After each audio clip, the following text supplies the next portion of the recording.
ঘরে একটা ডিম ও 10 মিনিট সময় হাতে থাকলেই তৈরি করে নিতে পারবেন হোটেল স্টাইলে এই মোগলাই পরোটাগুলি। আর একবার এই রেসিপিটি শিখে গেলে ঘরেই তৈরি করে খেতে পারবেন।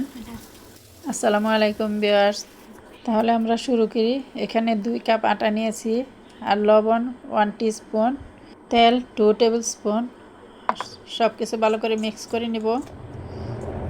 হাত দিয়ে মিক্স করে এভাবে মুঠিয়ে এসে যাবে। এখন নর্মাল পানি দিয়ে গুলিয়ে নেব আটাগুলি। আমরা পরোটার ডোটা যেভাবে তৈরি করি ঠিক সেইভাবেই তৈরি করতে হবে। এখন আমি এখানে পেঁয়াজ নিয়ে নিচ্ছি 1 কাপ কুচি করে কাটা, দিয়ে দিব কিছু টমেটো কুচি, কাঁচামরিচ কুচি। আমি এখানে লাল গ্রিন কাঁচামরিচ দিয়েছি, আর দিয়েছি পুদিনা পাতা। আপনারা ইচ্ছা করলে এখানে ধনিয়া পাতাও দেওয়া যাবে। আর দিয়েছি লবণ পরিমাণ মতো। ভালো করে মিক্স করে একটা ডিম দিয়ে দিলাম।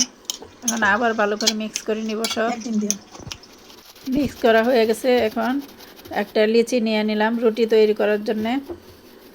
রুটিটা পাতলা করে তৈরি করতে হবে। এপিট উপিট উল্টায় বা রুটিটা তৈরি করে নিব। এই তো রুটিটা হয়ে গেছে। রুটিটা এরকম ঠিক হবে, পাতলা। আর এখন ডিমের পুরগুলি দিয়ে দিচ্ছি ভিতরে। দিয়ে এখন আমি পরোটার মতো বাস দিয়ে নিব। 4 বাসে একটু দেখে বুঝে নেবেন। খুবই সহজ একটা রেসিপি, ইচ্ছা করলেই ঘরে তৈরি করে খেতে পারবেন। এই তো বাস দেওয়া হয়ে গেছে, ঠিক এইভাবে বাস দিয়ে নেবেন। এখন আমি গরম তেলে দিয়ে দিব। তেলটা খেয়াল রাখতে হবে যাতে অতিরিক্ত গরম না হয়। মিডিয়াম হিটে ভেজে নিতে হবে। এই তো খুবই মজার মোগলাই পরোটা ভাজা হয়ে গেছে। এখন তুলে নিয়েছি সবগুলি।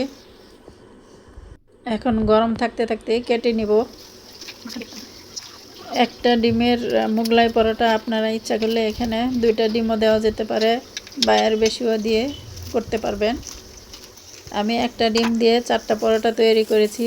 যেহেতু ডিমটা কম, পেঁয়াজটা সেই জন্য বেশি দিয়েছি। দেখতে খুবই লোভনীয় হয়েছে এবং খেতেও সেই টেস্টি হয়েছে।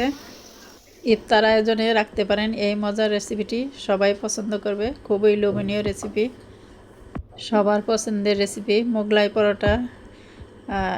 ভালো লাগলে একটা শেয়ার দিয়ে দেবেন। আল্লাহ হাফেজ।